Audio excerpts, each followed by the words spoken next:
Hello friends, hope you all are doing good. This is Divya Agarwal from an academy. First of all, welcome to this channel. So friends, this is a new series that is ChemLove series. इसमें हम क्या करने वाले हैं, आपको रोजाना एक short video मिलेगी जिसमें हम एक छोटा सा टॉपिक कवर करेंगे. ChemLove series is basically on inorganic chemistry. तो इनऑर्गेनिक केमिस्ट्री के जो माइन्यूट टॉपिक्स होते हैं, छोटे छोटे टॉपिक्स होते हैं जिनसे डायरेक्ट क्वेश्चन आता है, वो पूरी सीरीज हम इस पर्टिकुलर लेक्चर्स में मैं कवर करने वाली हूँ. तो आज का जो टॉपिक है उसका नाम है बैक बॉन्डिंग. आपको पता है बैक बॉन्डिंग हम केमिकल बॉन्डिंग में पढ़ते हैं, या फिर आप कह सकते हैं कि बैक बॉन्डिंग को हम मेन ग्रुप केमिस्ट्री में ग्रुप नंबर 13 एंड डिफरेंट और भी ग्रुप्स के रिस्पेक्ट में पढ़ते हैं. तो फर्स्ट ऑफ ऑल तो आपको पता होना चाहिए कि बैक बॉन्डिंग होती क्या है, एंड इसके ऊपर क्वेश्चन मतलब जो आपका MSc एंट्रेंसेस हो गए, IIT JAM, GATE, CSIR NET, JEE, BARC, DRDO या किसी भी कॉम्पिटिटिव एग्जाम की अगर हम बात करते हैं तो उसमें इसका सवाल जरूर देखा जाता है और बहुत ही आसानी से सॉल्व भी हो जाता है. तो मैं आपको बताऊंगी बैक बॉन्डिंग कहाँ होता है, कैसे होता है, and what are the conditions of back bonding in this video. So stay tuned. अगर फर्स्ट टाइम चैनल पे आए हैं तो जरूर सब्सक्राइब करें, अपनी फ्रेंड्स के साथ शेयर करें, because this year I am really dedicated to make daily videos for you all to help you in your competitive exams to crack your dream IITs. Okay. So जैसे कि first of all guys हम कुछ conditions ले लेते हैं. Let me change the colour of my marker. तो first of all हम देख लेते हैं क्या कि बैक बॉन्डिंग कहाँ होती है. तो पहले बैक बॉन्डिंग को स्टार्ट करने से पहले मैं आपको एक चीज बताना चाहूंगी कि हमारे कुछ कंपाउंड्स होते हैं, है ना. अगर हम कुछ कंपाउंड्स की बात करते हैं दोस्तों, तो कंपाउंड्स हमारे तीन तरह के होते हैं. एक होते हैं इलेक्ट्रॉन डेफिशिएंट, ओके. एक होते हैं electron deficient by birth. By birth का मतलब हो गया जो जिस वक्त प्रोड्यूस हुए थे उस वक्त ही इलेक्ट्रॉन डेफिशिएंट थे, जैसे कि हमारा BH3 हो गया, है ना. BH3 क्यों है ये इलेक्ट्रॉन डेफिशिएंट? क्योंकि इसका ऑक्टेट कंप्लीट नहीं है. इसका ऑक्टेट क्या है? इनकम्प्लीट है.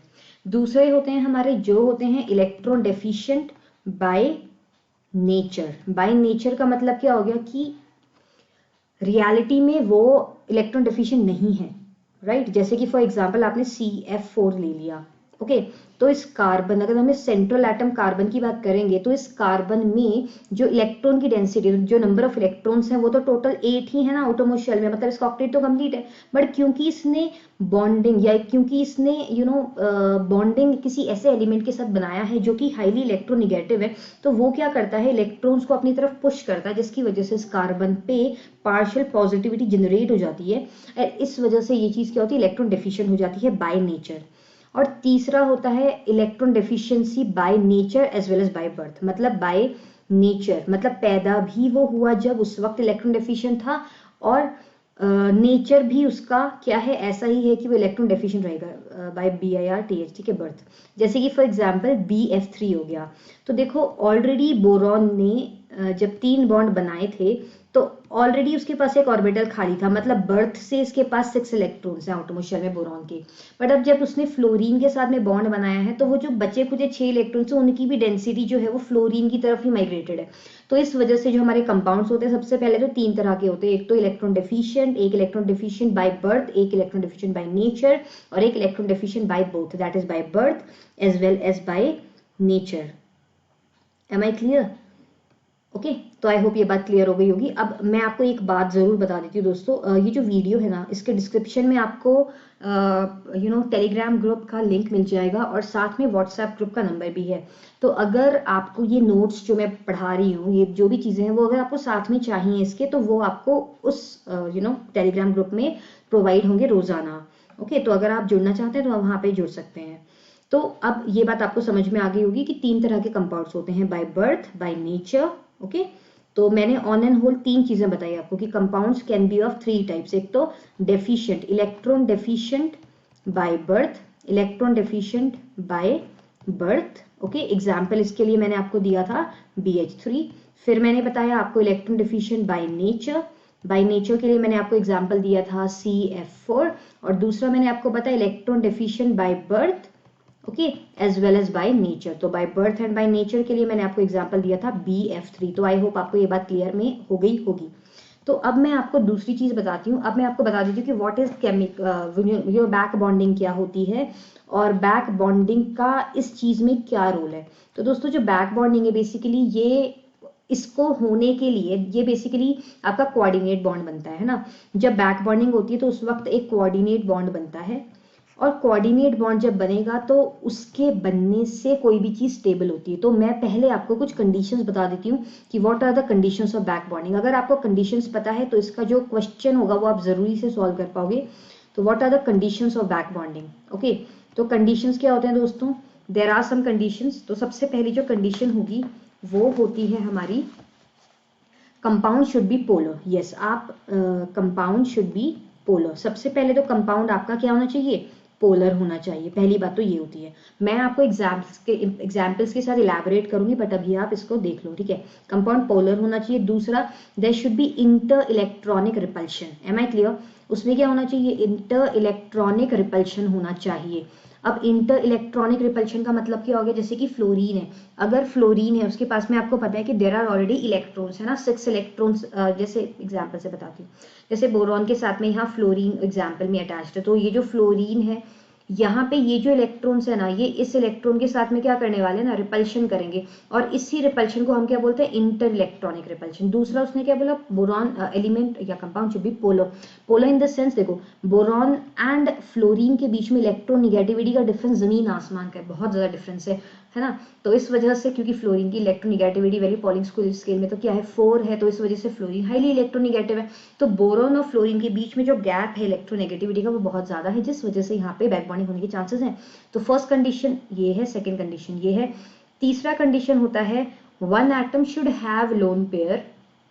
जो आपका एक एटम है उसके पास लोन पेयर होना चाहिए। लोन पेयर समझते हैं आप? लोन पेयर वो इलेक्ट्रॉन पेयर होता है जो किसी भी एलिमेंट की ऑक्टेट कंप्लीट होने के बाद बचता है। जैसे कि फॉर एग्जांपल अमोनिया लिखा मैंने, तो अमोनिया लिखा, ठीक है, तो अमोनिया के इस इलेक्ट्रॉन पेयर को हम क्या बोलेंगे कि ये क्या है? लोन पेयर है, this is a lone pair.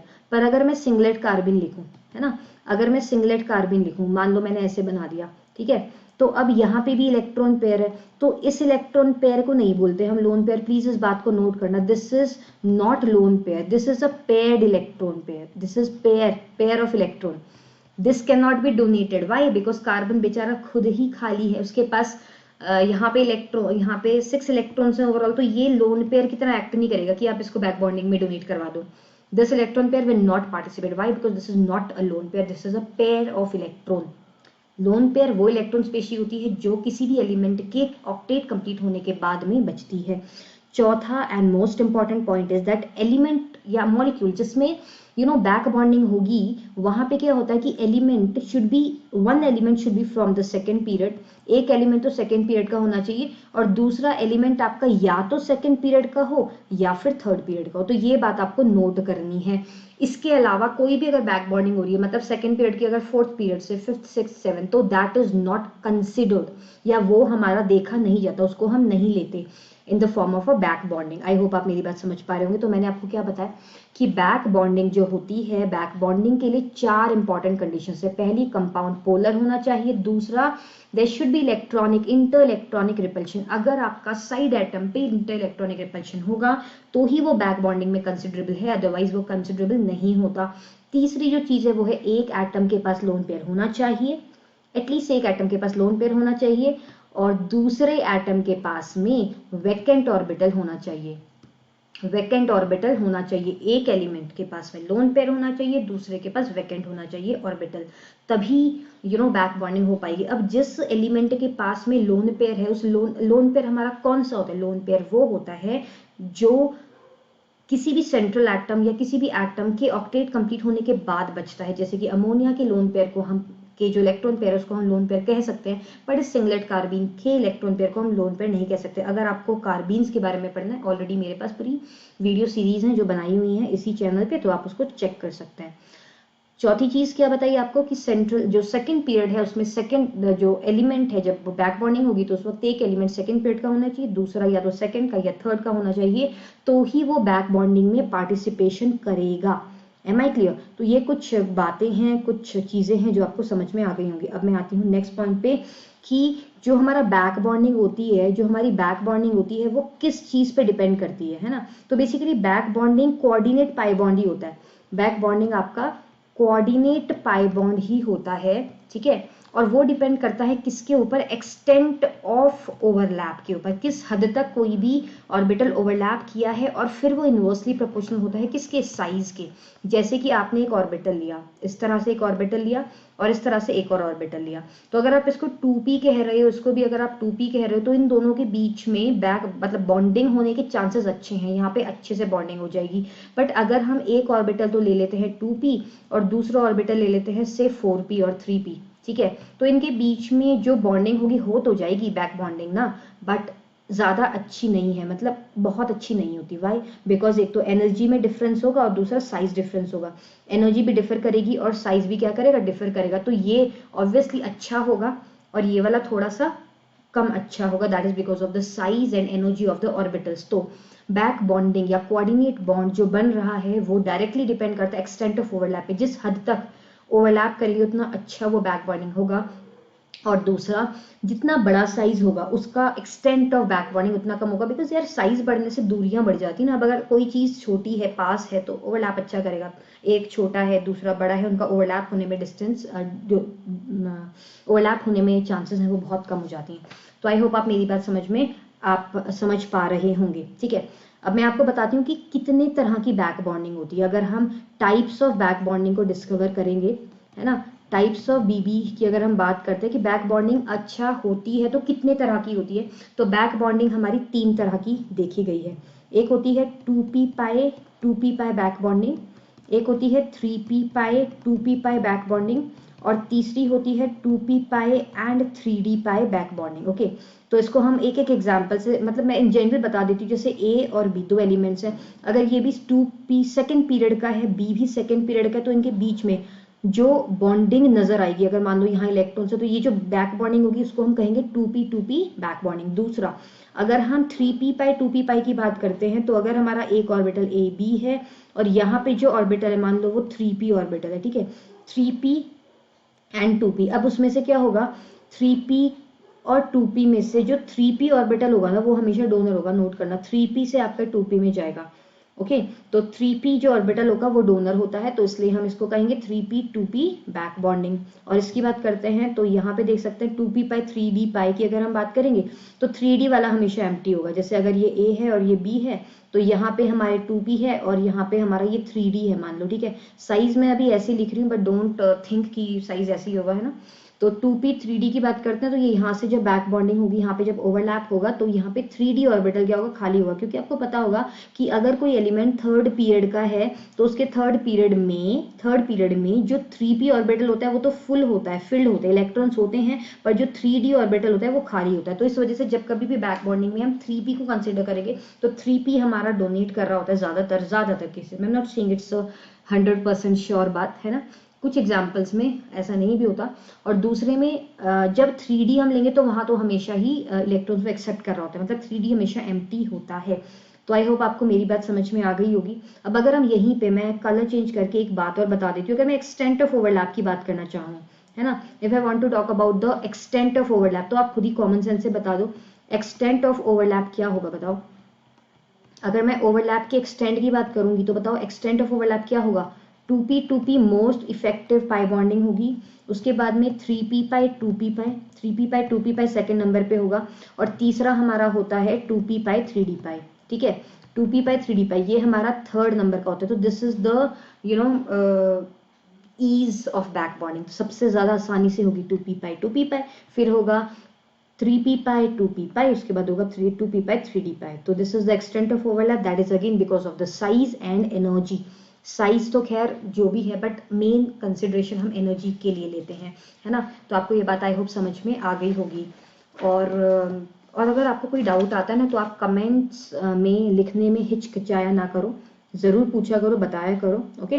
और मुझे ये भी बताना, do you want me to take live classes और recorded is okay for you all, okay. अभी तो मैं रिकॉर्डेड लेक्चर्स दे रही हूँ यूट्यूब पे, तो if you want live then I can come up with these videos live too, but only if I get more of the comments कि हाँ live या रिकॉर्डेड, तो accordingly I will decide, okay guys. चलो, thank you so much for being. अब आगे चलते हैं examples पे, ठीक है। अब हम कुछ एग्जाम्पल्स देख लेते हैं बैक बॉन्डिंग के ऊपर, ओके अब हम मैंने आपको कुछ कंडीशंस बताई, एक बार मैं आपको रिकॉल करवा देती हूँ। मैंने आपको बताया कि बैक बॉन्डिंग के लिए कुछ कंडीशन चाहिए। पहला तो क्या, पोलैरिटी होनी चाहिए। दूसरा क्या है कि जो एलिमेंट है उसमें इंटर इलेक्ट्रॉनिक रिपल्शन होना चाहिए। अगर इंटर इलेक्ट्रॉनिक रिपल्शन होगा तो ही बैक बॉन्डिंग होने में सक्षम है।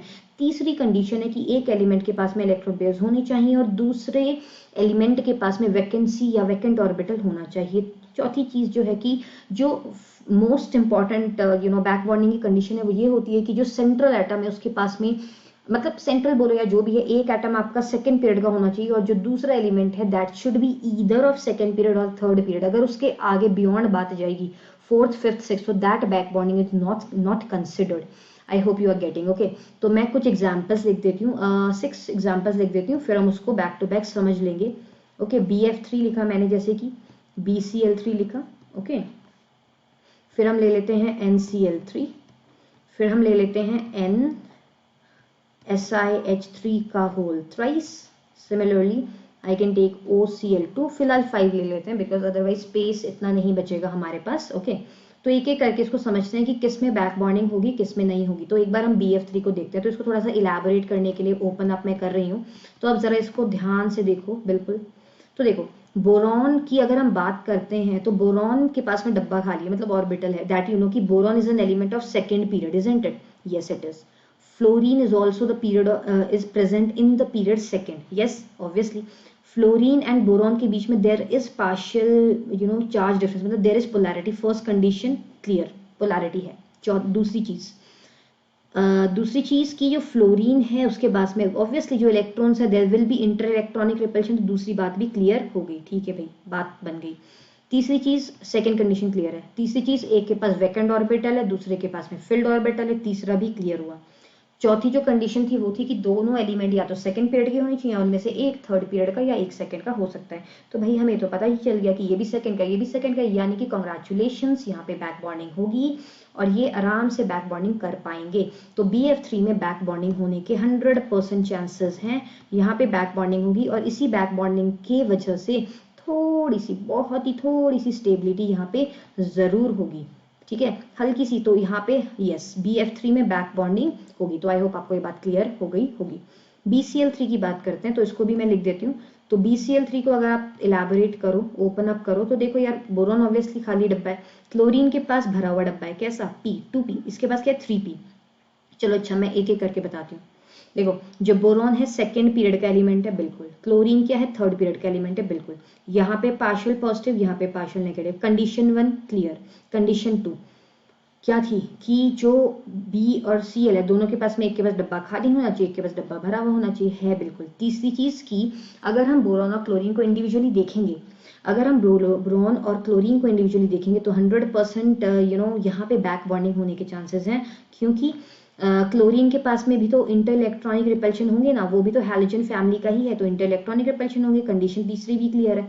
अब यहाँ पे ये एलिमेंट थर्ड पीरियड का है, तो यानी कि ये 3p ऑर्बिटल इन्वॉल्व कर रहा होगा और ये 2p ऑर्बिटल इन्वॉल्व कर रहा होगा, तो बट ऑब्वियस यहाँ पे भी बैक बॉन्डिंग होगी। कौन सी होगी, 3p पाई 2p पाई, 3p पाई 2p पाई BB होगी, बैक बॉन्डिंग होगी यहाँ पे भी। समझ पा रहे हो?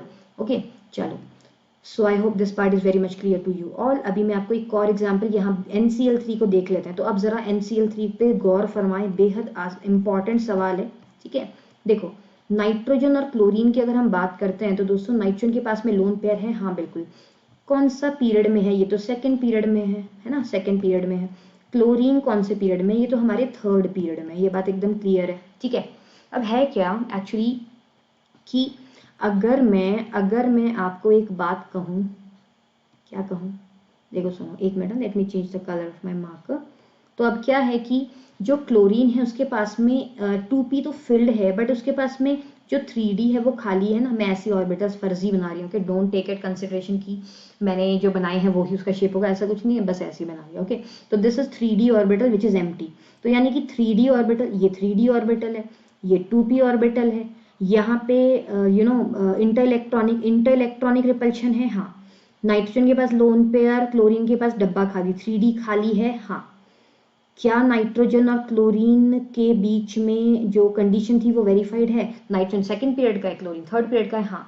पर इसमें ये पहली कंडीशन वेरीफाई नहीं हो रही है, क्योंकि नाइट्रोजन और क्लोरीन की जो इलेक्ट्रोनेगेटिविटी का डिफरेंस होता है वो ना के बराबर होता है, मतलब they are almost equally electronegative. Nitrogen और क्लोरीन, वैसे तो नाइट्रोजन बहुत ही थोड़ा सा ज्यादा होता है क्लोरीन से, बट नाइट्रोजन थोड़ा सा ज्यादा इलेक्ट्रोनेगेटिव होता है क्लोरीन से, ठीक है। बट यहाँ पे कंसिडर किया जाता है कि नाइट्रोजन और क्लोरीन के बीच में देयर इज नो इलेक्ट्रोनेगेटिविटी का डिफरेंस, तो इस वजह से यहाँ पे बैक बॉन्डिंग नहीं होगी। क्यों नहीं होगी? क्योंकि यहाँ पे there is no polarity, there is no polarity. Okay, तो प्लीज नोट कि यहाँ पे बीबी नहीं होगी। Note this point, very important. Okay, इस सवाल को मैं नेक्स्ट पेज में ले चलती हूँ, इस वाले को और इस वाले को भी। आई होप यहाँ तक क्लियर हो गया होगा।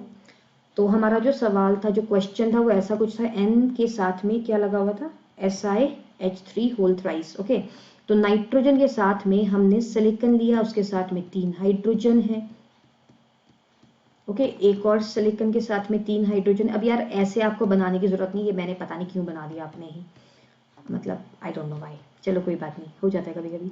तो देखो एक्चुअली है क्या, देखो नाइट्रोजन के पास में electron pair, silicon okay, silicon के पास में ऑर्बिटल खाली होगा, कौन सा? 3D खाली होगा, है ना, 3D खाली होगा, क्योंकि जो सिलिकॉन है वो कार्बन की सिस्टर है, कार्बन के नीचे है ना, कार्बन सिलिकॉन, राइट। तो सिलिकॉन तो हमारा 3rd पीरियड का एलिमेंट है, और जो नाइट्रोजन है वो क्या है? 2nd पीरियड का एलिमेंट है। समझ पा रहे हो?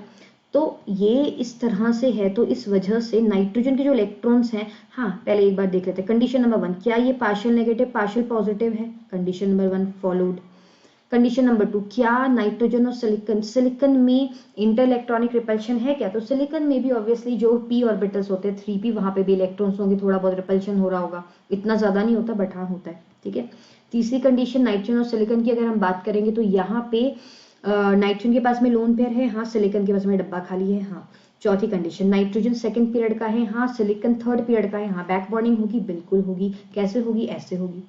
तो यस, यहाँ पे बैक बॉन्डिंग होगी। बात समझ पा रहे हो? बिल्कुल, यहाँ पे बैक बॉन्डिंग होगी, बिल्कुल सही है। एक और एग्जांपल था हमारा OCl2। तो OCl2 को जरा समझ लेते हैं, देख लेते हैं OCl2 होगा कि नहीं होगा, ठीक है। तो ऑक्सीजन लिया, उसके साथ में हमने क्लोरीन लिया, फिर से हमने क्लोरीन लिया, इसके साथ में हमने इलेक्ट्रॉन्स लिखे, ठीक है, इस तरह से। अब आप जरा देखो यार, जो ऑक्सीजन है यहाँ पे इलेक्ट्रॉन्स हैं, अब हमको इंडिविजुअली देखना पड़ेगा। क्या यहाँ पे, सबसे पहले देखते हैं, क्या यहाँ पे कंडीशन नंबर 1 फॉलो हो रही है? क्या ये पार्शियल नेगेटिव पार्शियल पॉजिटिव है? हाँ बिल्कुल। फॉन सुना होगा आपने, fluorine oxygen nitrogen, most electron, then second most, and then third is nitrogen, and उसके आसपास में क्लोरीन होता है। तो yes, there is the difference in electronegativity.